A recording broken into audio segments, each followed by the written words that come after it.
Біздің шешеміз бүйтеді. Әкең келе жатыр, сырмағын сал. Отты жақ. Әкең айтып қоямын дейді ғой. Әкеміз жылқыдан келе жатады ғой. Сонда шешеміз жанталасып, ыстық бауырсақты пісіріп, чайды қайнатып, әкең келе жатыр дейді. Содан біз әгі далада шығып тұрамыз ғой, әкеміз келе жатыр деп. Үсті басы ақ қырау, ақ тон киген, ақ шалбар, ақ тымақ, ақ әулие келе жатқан сияқты ақ атпен келе жатады әкеміз. Содан алдында тұрамыз, аттан түседі, атты байлайды, үсті басын бүйтіп қағады. Әгі сұп-суық сақалымен кеп маңдайымыздан иіскейді, бет аузымызға қарын жұқтырып.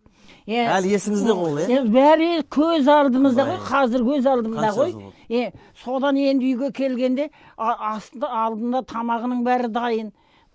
Қары бардың зәрі бар, тоңып қалдың ба деп шешеміз жүгіріп, әкеміздің киімін шешіп алып, төрт қабат, екі қабаттап сақ қойған сырмақ әкеміз малдасты құрып отыра қалады.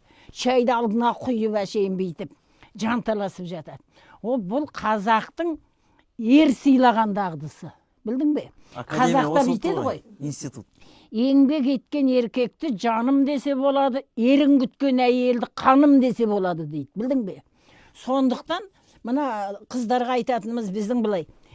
Еркек адамға кірдің суын төккізбе дейді біздің қазақ. Қазақтың жаяу сөзін айтайыншы. Еркек адамға күн шығартпа дейді. Үйде қоқысты төккізбе дейді.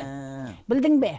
Ал қазіргі жағдайда болымсыз жұмыс деп ойлаймыз ғой, бәріміз жұмыс істеген адамбыз. Өмір бақи мен өкіметке 35 жыл еңбек істедім. Сол әгі жазуды жаза жүріп, айтысты айта жүріп, журналистіге қатыса жүріп, екі ортасында мемлекетке екінші разрет шахматшымын, мысалы.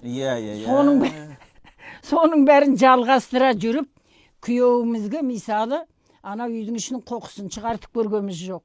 Ептеп күл шығартып көргеніміз жоқ. Кірдің суын төккізбе дейді. Ер адам дегеннің, ер адамның, еркектің өзіндік қасиеті болу керек.